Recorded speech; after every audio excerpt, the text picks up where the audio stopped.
Good morning. Welcome to Coffee Talk. I'm Mark Bradberry. It is Friday, April the something. I've lost track of time.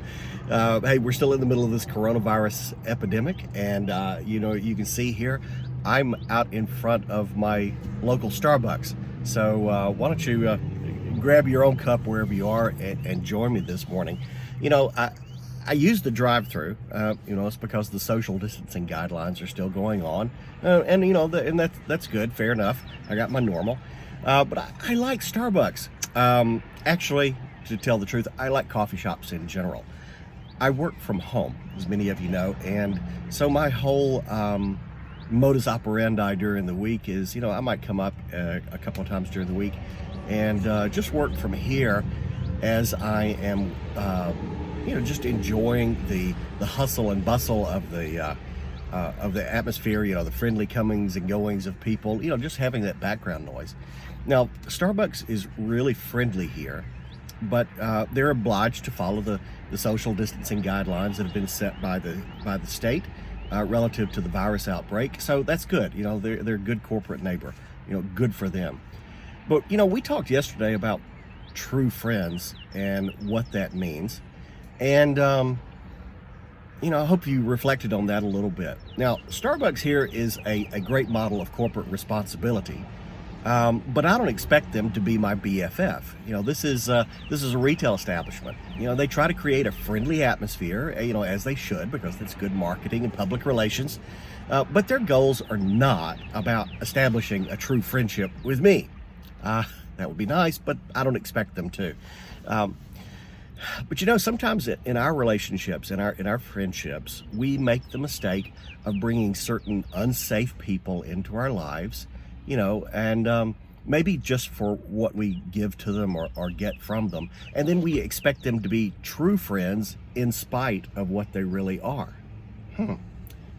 How should we discern someone who should be a true friend? Well, a few things just to mention this morning. A true friend is somebody that is open to connection. They don't avoid closeness. They're ready to acknowledge that need for intimacy that we all have. We're made to connect with heart and soul and mind with others, and that requires openness and vulnerability and honesty. A friend doesn't isolate you. They don't make you feel alone. They're not detached. They step in and they connect, right? A friend is somebody who's empathetic. They pay attention to how you're feeling. They're more concerned with the we, than the me. They act on that empathy. They are the kind of person that's going to readily, get into your head and find out what you're feeling, what you're thinking, what you believe.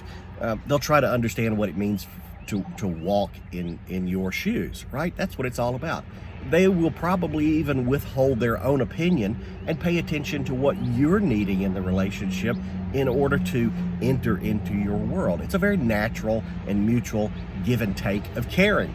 They're there to help, not to exploit. A true friend is somebody that protects your freedom, and they encourage it. They don't put you in chains. They will protect your separateness. They're not so enmeshed in the relationship as to blur the lines. They still protect the you and me in the we.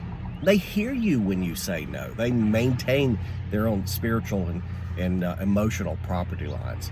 They encourage you to have a life of your own. And then, finally, I think a true friend is someone particularly who is willing to speak the truth in love. They're not somebody who's going to try to lull you to sleep just by flattering you and making you feel good all the time. They're not there to stroke your ego. Nobody really wants a yes man as a friend. What you really want is someone who is willing to confront you. They are willing to do more than just trust and support and share. They're also willing to exchange in truth and in righteousness and in honesty. A true friend is someone who is willing to risk the relationship for your well-being to tell you a needed truth. And that way they have your back and they're watching out for you. So, look at your life. Who are your so-called friends? You know, does that openness you believe you have really extend to them?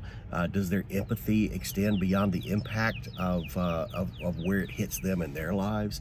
You know, do they hold you at arm's length emotionally, or maybe hold you way too tight? You know, do they just tell you the things that you want to hear? You know, maybe it's time for you to establish and maintain some good boundaries. You know, but look. Let's flip this the other way real quick. What kind of friend are you, right?